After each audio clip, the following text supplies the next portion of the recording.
Okay, hi everyone. Welcome to our new series. It's called The Big Issues. I'll give a little bit of a background as to where the thought process came from to actually go with this as a series. It's something that I've been mulling over for years, and being really honest with you, I've never, I guess, had the courage or the motivation to do it. I think two things have probably shifted that have led to this decision. One, I think the reality of the world as it is. I think we all feel this. I'm sure we all feel this as parents, certainly those of us who have teenagers, a pervasive influence of social media, of smartphones. I think we're all feeling the pressure, especially now with the global climate as it is and what it means and feels to be a young Jew in the modern world, which suddenly over the last few years has become so much more complicated than it has been probably in living memory. But we feel the pressures and the challenges of having to compete against pretty much the whole world in raising our children. I don't know about you, but when I was a kid, teenager, the only real influences in my life in terms of raising me were my parents, obviously, some of my friends, like a small group of friends who I was very close to, some teachers who I got on well with, and then my grandparents, and maybe at a push, like close family friends. You know, the people who you called auntie and uncle, even though they weren't your biological auntie and uncle. So there were a few of those. You're talking like 2 dozen people, maybe at a push, who influenced us as we grew up, and we're now competing in this totally crowded marketplace of noise that social media and smartphones have created, that our youngsters are now exposed to ideas and beliefs and far worse than that through technology if it's not harnessed in the right way and if it's not filtered in the appropriate way. So we now have our own voices almost drowned out by the hundreds of thousands, if not millions, of voices that are out there that contribute to the algorithms that suck our youngsters in and then don't let them go ever again until they are sort of fully indoctrinated in a certain way of thinking. So that, I guess, awareness and shift in the world and shift in technology was a huge motive to put this series together. Um, Another one was, as I said to you guys when I put together the promotional material and put the dates out and everything and the poster and what have you, is that I gave this sermon a number of months ago in Shul. It was the middle of the story of the Exodus, and the crux of what's at the Pesach story is the Haggadah. We know we celebrate Pesach, we read the Haggadah on Seder night, which is still kept and observed or celebrated in some way, at least by the overwhelming majority of Jews around the world, which is a phenomenal, amazing thing. But within that, we spoke then during the sermon about Manishtana and about the biblical commandment in the Torah, V'haya ki yishalecha vincha machar lemor mazos. V'haya, it shall be, machar, tomorrow or sometime in the future, ki yishalecha bincha lemor, when your child asks you, saying, ma zot, mazos, what is this? And I highlighted in this sermon the fact that, unfortunately, I include myself in this 100%, it's so often the case that our youngsters, be they high school kids or in university or young professionals, they approach us with some really tough, difficult questions about faith, about belief, about Judaism, about tradition. Why is it that we do the things we do? Why do I have to make so many sacrifices as a youngster in the name of the Torah, in the name of Judaism? And we have a duty. The Torah is very clear, and this is what Pesach is all about. We have a duty as parents and caregivers of our children to be equipped, to be prepared for that day. As the Torah says, machar, like it might be tomorrow. It might literally be tomorrow that our child turns around with this 5-star question. And we've never given even a passing thought to what the answer might be. And we're just caught at 6s and 7s, 6, 7. And we've got no idea how to answer it. And again, just to flip back to the first idea I gave in my introduction, what's changed today is that if our children can't find satisfactory answers at home from us, from their parents, they have where else to look, and they will look there. And we have no idea what sorts of ideas or beliefs they might encounter when they go looking, when they go searching for these things. And halavai, as they say, they limit that search to just being Google or ChatGPT or whatever it is, but they can go to any forum, to any social media platform.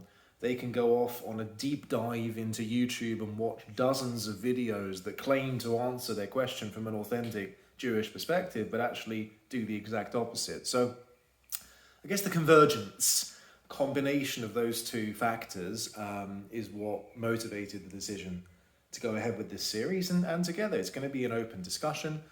Together, we're going to go through a number of different topics, the big issues, there's that word again, the sorts of questions that I've encountered over the years, many years of working with, again, the same age range from high school all the way up to young professionals, the questions that parents of that age group have come to me to say, I'm not an oracle, I'm not God, I don't know, nor do I claim to be, I don't know everything by a great distance, but I help if I can. And I think actually together in this series, I imagine that I'll learn a tremendous amount as well from the approaches that we take and the ideas that we share, the discussions that we have.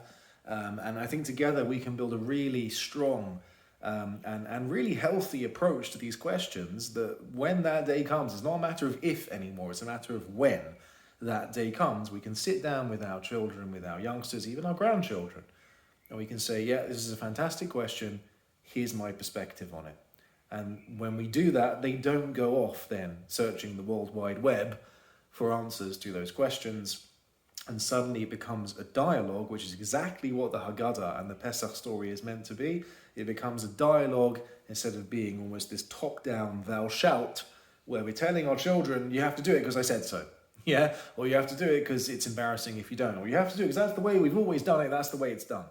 To give something with a bit more life to it than any of those very generic and rapidly useless answers. Okay, so this week we're talking about the question of Reform Judaism versus, I don't like saying the word versus like it's some sort of competition or fight, but stacked up next to each other, Reform Judaism and Orthodox Jewry. So as members of the United Synagogue is under an Orthodox ethos, and we'll get into the particularities of the United Synagogue membership as we go further into this discussion and definitely further into the series itself. But it's a question that comes up a lot. I encountered this question for the first time, honestly, when I must have been in year 6. I must have been about 10 or 11. I grew up in Bournemouth, which is, I guess what you'd call, it was quite a young United Synagogue at the time. It still is one of the younger communities. But it was like a typical United Synagogue where most people would describe themselves as, I guess, modern Orthodox, traditional, kind of kept things here and there. Majority of people turned up Rosh Hashanah, Yom Kippur, both days Rosh Hashanah, by the way, not just the first day, both days Rosh Hashanah. Most of my friends growing up were not what I'd call religious, but with that experience said, I definitely grew up with, in quite a religious home and certainly a very traditional home.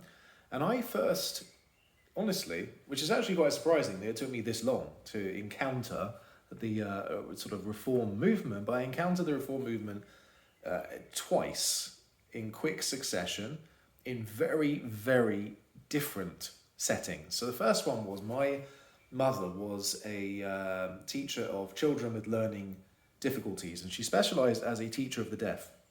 And she was, in fact, one of the first, I guess, pioneers of the cochlear implant, the cochlear implant technology. So when that technology was discovered and they started using it, so my mum's students were like among the first, I guess, generation of deaf children who were able to receive that procedure, and she'd be very much involved with their aftercare and rehab and follow-up, etc.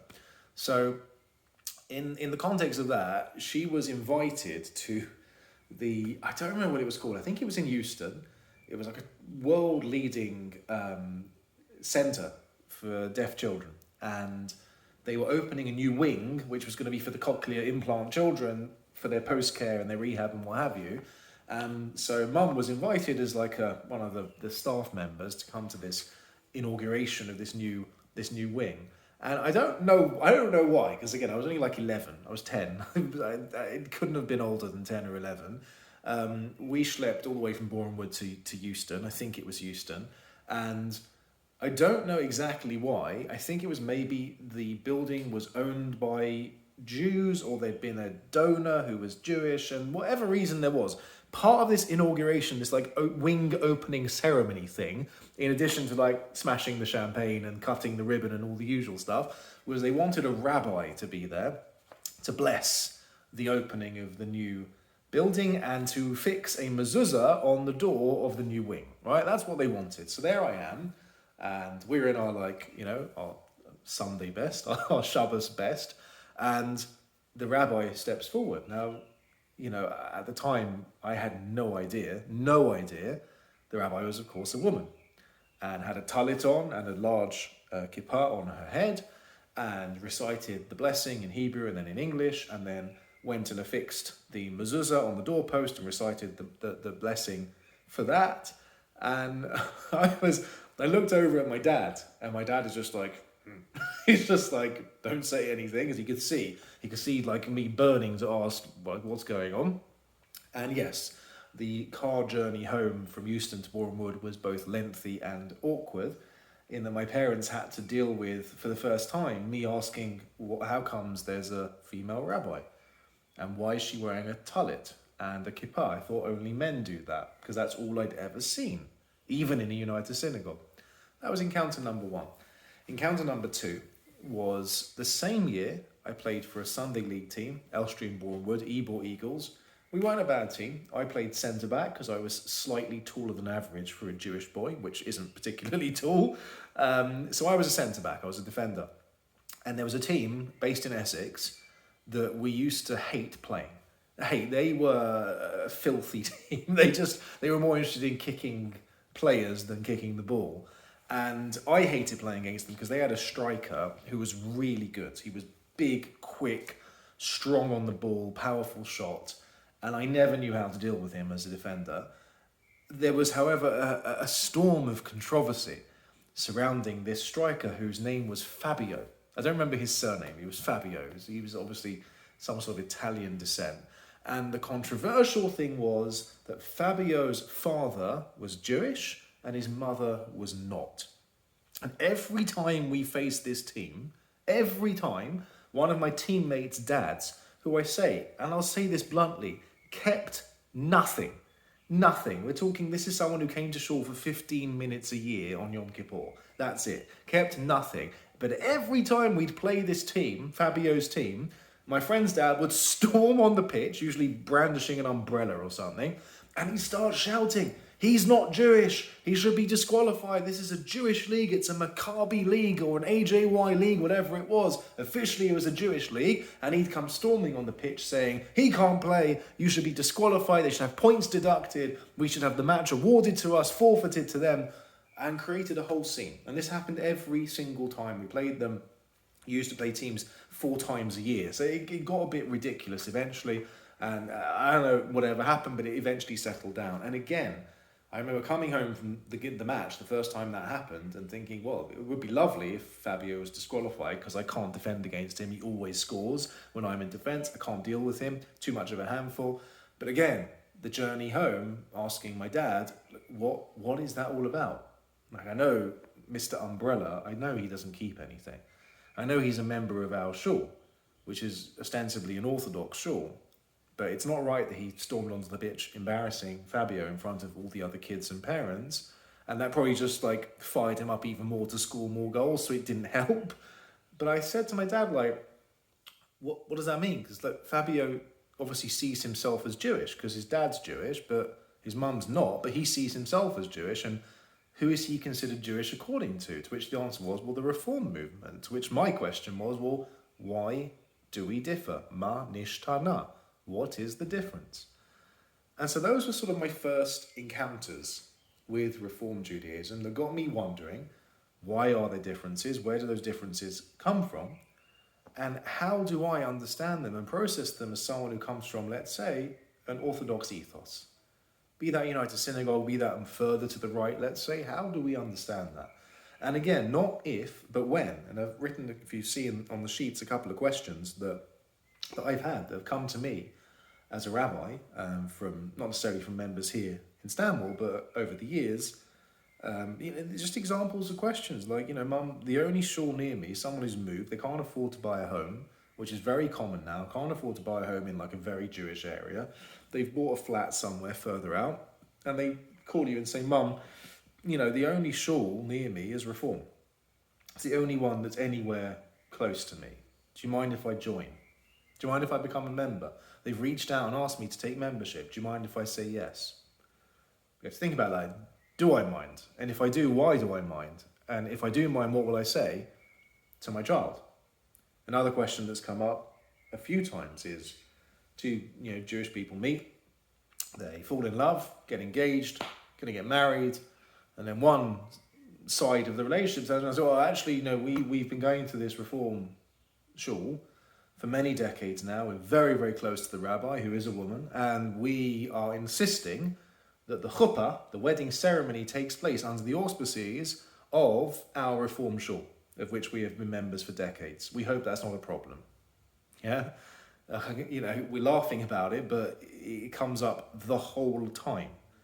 And what do we say to that when, actually, we were hoping it would be an Orthodox ceremony conducted by our rabbi of the United Synagogue, who's a man? What do we do with that? Do we risk tearing the relationship apart over who holds the ceremony and under which ethos it is performed? These are really urgently important questions that, and I said this when I gave that sermon, we can't wait for the day that question turns up thinking we're going to be okay answering it on the spot. Because on the spot is usually time sensitive, hugely pressurized, and highly emotional for everyone involved. The time to process these questions is well in advance. And that's why I hope we're going to be doing together, at least in part, with this series. So to understand, really, Reform Judaism, what it represents, and how it came into being, we need to just breeze through. We're not going to go through all of this because there's obviously a lot, and I know we've got a chunk of time for this talk, but there's a lot to get through. We're going to breeze through a brief history of what we'd call modern Europe and how it looked like for the Jewish community at the time. So we start this process by looking at the Age of Enlightenment. So Enlightenment is a time 1600s. You have Locke, you have Newton, Voltaire, huge developments in science, in maths, in philosophy.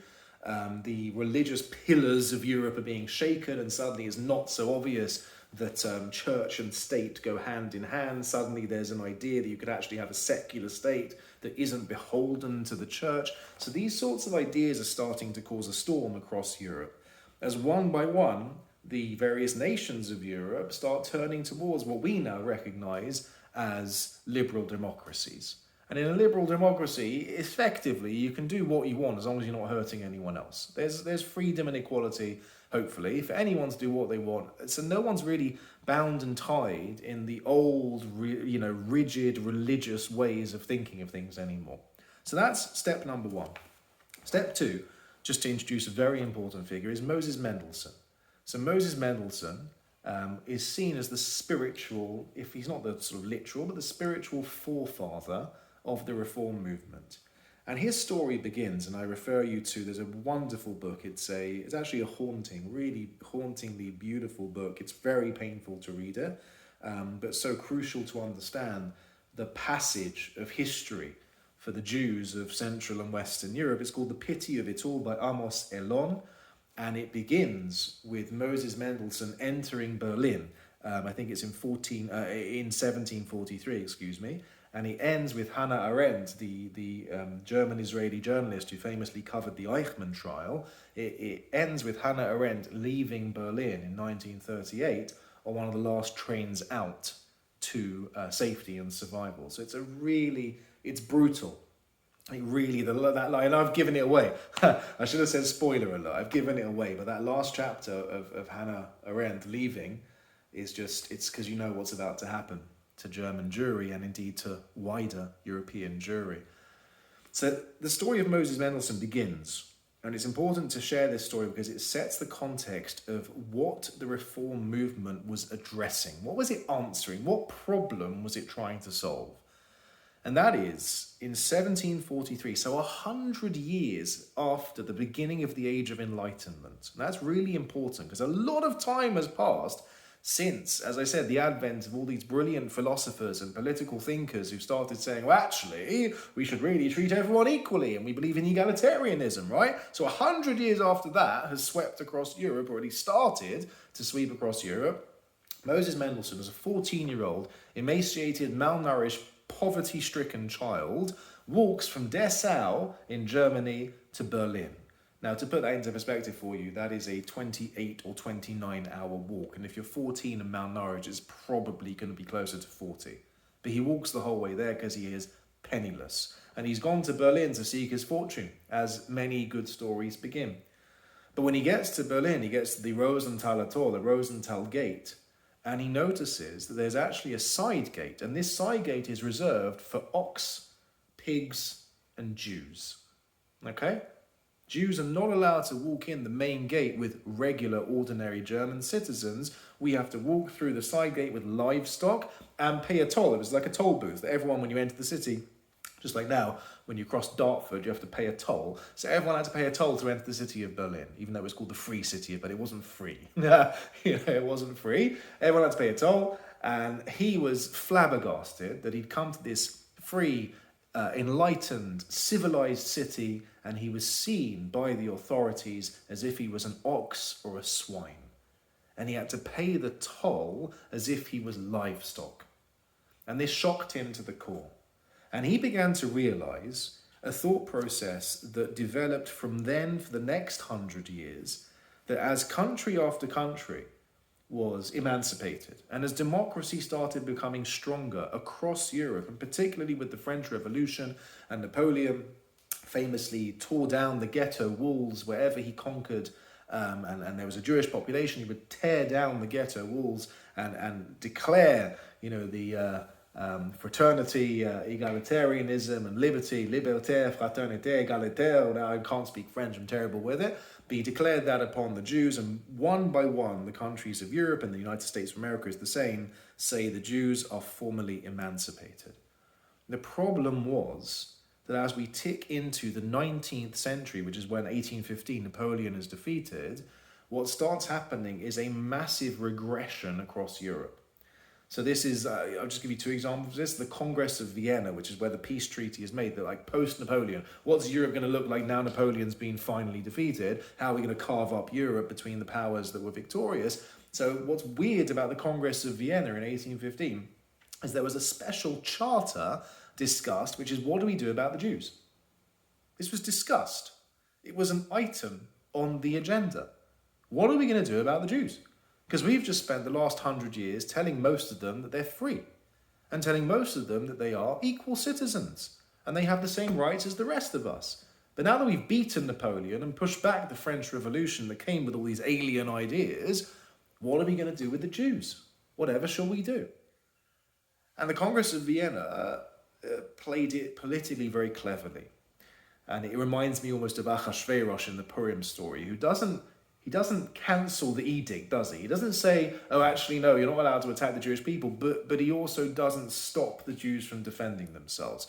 And the Congress of Vienna did exactly the same. It basically turned around to every state in every country and said, look, we're not going to tell you what to do. You can't nullify the Emancipation Acts that you've passed, but if your populations rise up against the Jews, you can turn a blind eye and we're not going to do anything about it. So we kind of left things at the mercy, at the behest and the mercy of each individual country and state. Now, you probably don't need much imagination or expertise in history to figure out or to guess what happened to the Jewish people around Europe after Napoleon's defeat. And that was that one by one, the various countries regressed, and just 4 years later, there were riots, the Hep Hep, which means help, help, riots across Prussia, which became Germany later on, in which thousands of Jewish-owned businesses and shuls and schools and homes were attacked by frenzied mobs who stopped at the point of bloodshed, which is really, really important. As far as I know, in those riots, there was no loss of life. There was a tremendous amount of trauma. and an immeasurable amount of financial damage. And what that did, the lack of loss of life, meant that the authorities at the time, as I've just said, could just turn a blind eye and go, well, this is just the public, expressing their democratic will. They don't like the Jews, and that's their democratic right not to like the Jews. We're not going to step in unless it gets fatal, unless blood is shed. And eventually, after half a week to a week, the authorities did start to step in and put an end to the riots, but it was just a warning sign, an alarm bell across Europe that actually what's gone on is that even though we keep hearing these pompous speeches about how we're emancipated and how we're going to be treated under the egalitarian spirit and how we're now equal and we have rights and we're citizens, the evidence showed that actually we're still being looked at as different and we're still being persecuted as such.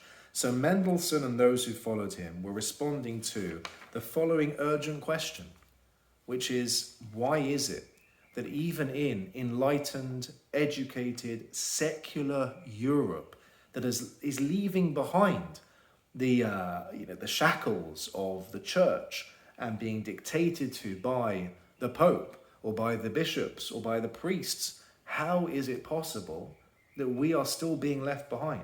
How is it possible that we are free in name and we're sort of free legally, but practically whatever we try to do and wherever we turn, universities are still closed to us and certain professions are still closed to us. And if people owe us money, we can forget about ever recovering the debt because the authorities are never going to step in and rule in our favor. So there's this deep frustration that for 200 years, the Jews of Europe have looked at every other European person becoming more educated, more democratic and more free, and yet we are still lagging desperately behind.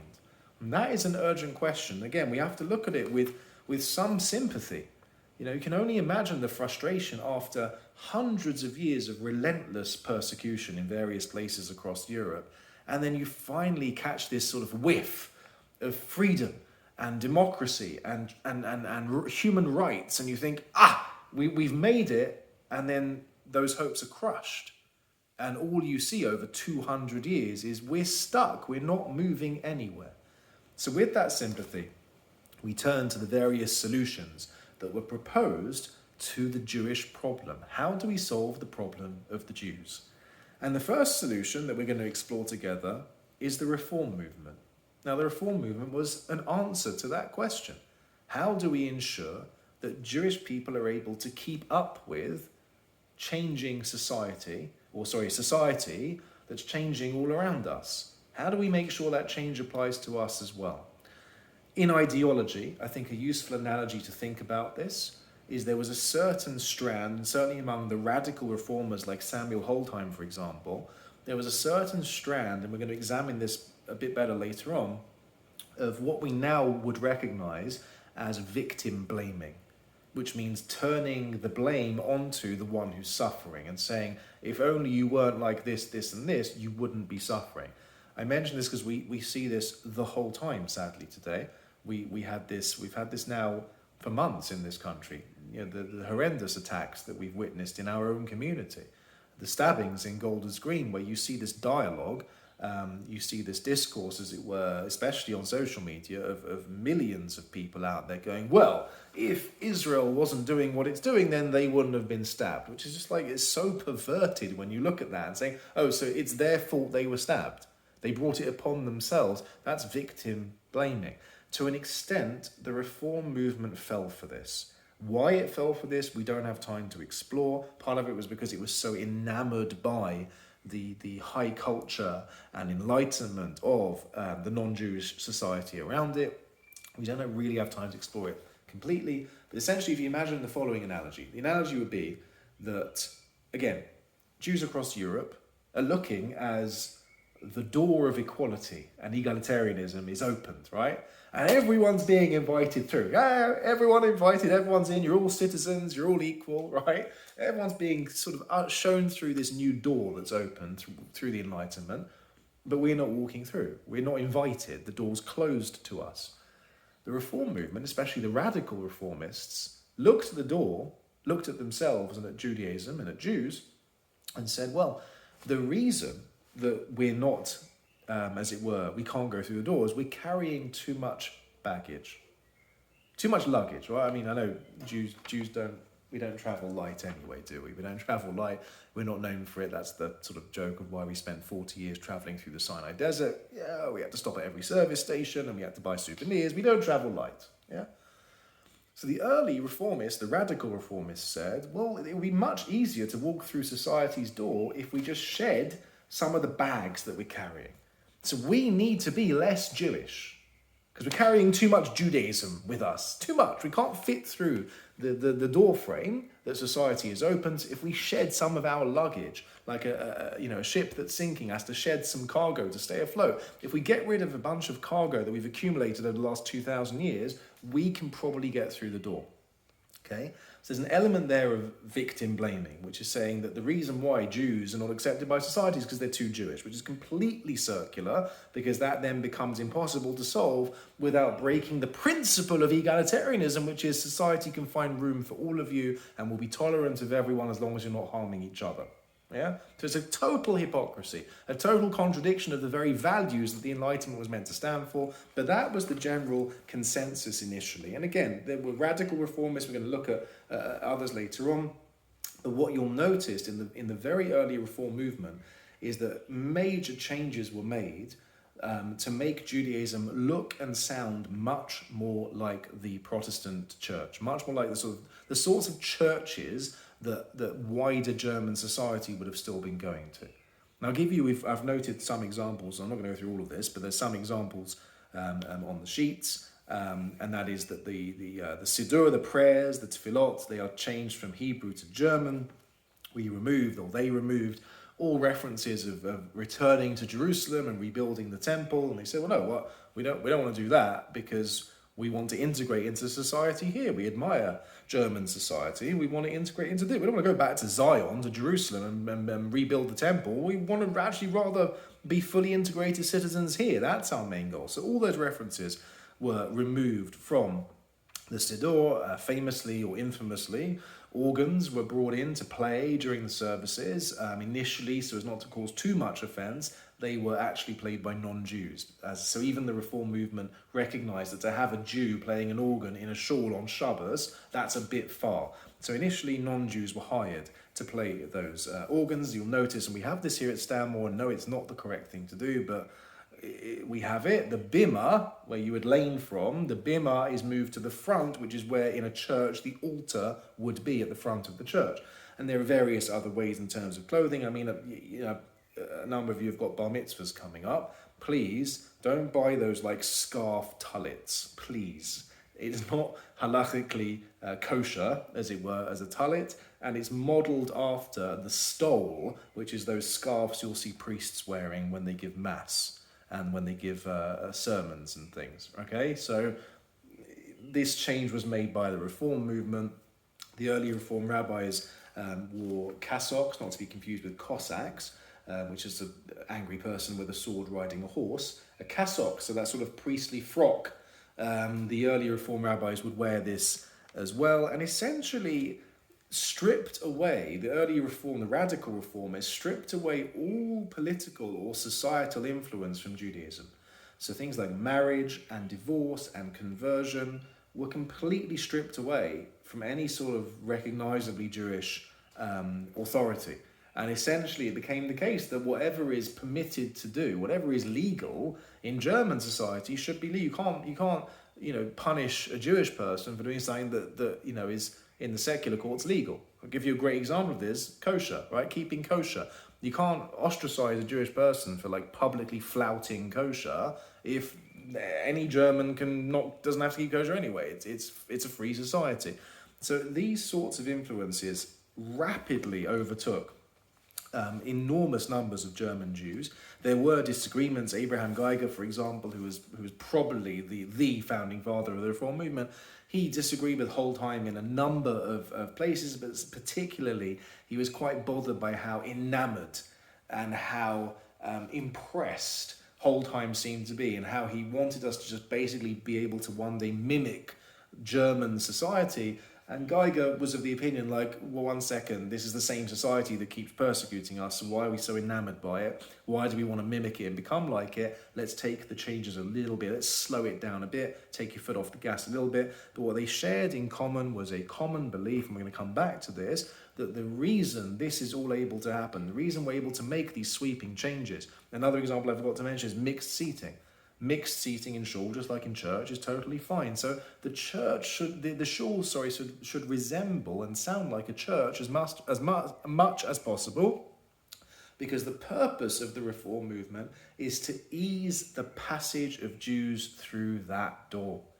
So shed as much overtly, obviously Jewish baggage as possible, and once you've lightened that load, you'll be able to get through the door that society has opened, and you'll be able to make it, finally, as a fully integrated citizen of modern Europe. That is the goal, to be a bridge between Judaism and wider non-Jewish or Christian society that allows Jews an easy passage from one to the other.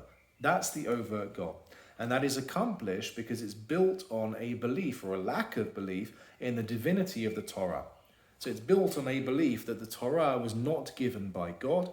It was the construct, and I quote, of imperfect men who were trying to discover God. And I quote from Geiger, the principle of continual further development in accord with the times. The principle is not of being slaves to the letter of the Bible, but rather to witness over and over its spirit and its authentic faith consciousness, which in plain English means we are not bound and tied to follow what the Torah says in the Reform movement's ideology. On the contrary, Judaism is expected to move with the times. So if society decides that something is ethical, since we have no authoritative and objectively true document or communication from God that tells us otherwise, we should really follow society. That essentially the sort of the more extreme, I'd say, those who are pushing for very rapid change. More in the middle ground of the Reform movement, or let's say more to the right, was Zacharias Frankl. Again, these people all lived at the same time. They're all in the early 19th century in Germany.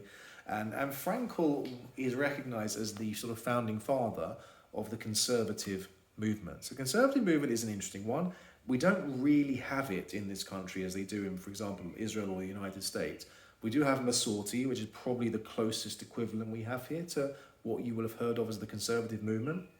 Essentially, the conservative movement agrees with the Reform movement that the Torah is not given by God, but argues that it wasn't written by imperfect humans like you and me, but through a process called theophany. So theophany, if I've pronounced that correctly, essentially means divinely inspired human beings. In Orthodox Judaism, we have a similar concept. It's not prophecy, it's called Ruach HaKodesh, which means like, I can't translate it because it sounds so Christian.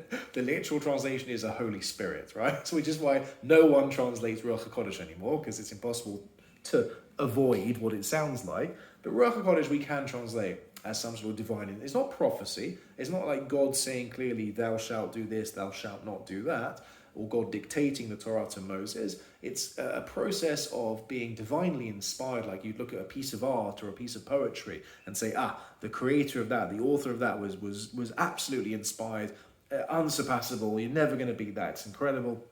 So conservative Judaism, as a result of this belief that the authors, the human authors of the Torah, were divinely inspired, comes to a very different conclusion to the Reform movement, which is that since they had that aspect of divine inspiration, we should only ignore the Torah if there are two conditions that are met. So again, in the Reform movement, we ignore the Torah if it enables us to move with society. So we should move with society in terms of our ethical and moral outlook, and therefore change is much, much quicker and much more democratic to mirror society. It's lay-led, it's led by the people and whatever direction they are going in. In the conservative movement, they would say, well, one second. We agree with you that the Torah was not given to Moses by God, but the authors of the Torah were clearly brilliant people who had divine inspiration, some sort of Ruach HaKodesh, and therefore it's ill-advised to change what they told us to do so quickly. And so the conservative movement insists on, essentially, there's a few more subtle ones, but the two main ingredients before we change anything is number one, overwhelming pressure. So when something becomes absolutely impossible to ignore, we'll think about changing it. As in, when I say change, I mean disregarding a Torah law. And then the second ingredient is when it obviously contributes, and this is a very, very important difference between Reform and Conservative, when it obviously contributes to the enhanced experience, or at least perceived enhanced experience, of Jewish people with their Judaism. So in the Reform movement, change is considered, at least in the early Reform movement, when it creates an enhanced experience for Jews in wider society, to integrate more into wider society. But in the Conservative movement, change is only taken into consideration when, on the balance of it, on the equation of it, it looks like if we make this change, it will improve people's lives Jewishly. I'll give you the classic example of this, which caused an uproar when it was published. It's a responsa, it's about 8 pages long. I've read it, and it's a brilliant responsa because, again, unlike the Reform movement, that far too easily disregards the Torah and our sages and our early sources, the Conservative movement, if I can say to its slight credit, will always turn to those sources first and say, well, one second, what were these divinely inspired people saying? What are they trying to say to us through the passage of time and through the generations? So the classic example that's given is driving to shul on Shabbos. Now, the early Conservative movement, again, you need 2 ingredients. Ingredient number 1, again, in the Reform movement, there's no question. Of course, you should drive to shul on Shabbos. Everyone drives. And the Torah, from which we derive the law not to drive on Shabbos, the Torah is voluntary anyway. It's not given by God, right? So there's nothing to be discussed, basically. In the Conservative movement, it goes, well, one second, do we have our 2 ingredients? Do we have overwhelming pressure? Yeah. If you study the history of the Conservative movement in the United States, you'll notice that this law came about as people started leaving the busy inner cities and buying homes in the quieter suburbs, and the shuls weren't yet following them. So you had conservative temples or shuls still in, in Manhattan and wherever they were, and in the major cities, in New Jersey and wherever they were, and they weren't anywhere near suddenly hundreds of their congregants. So there's overwhelming pressure to allow driving to shul on Shabbos. But one second, we need the second ingredient, which is it has to obviously enhance the Jewish, not the wider society experience, the Jewish experience of the people demanding the change. And again, here, the answer seemed to be in the affirmative, because if we let people drive to shul on Shabbos, more people come to shul.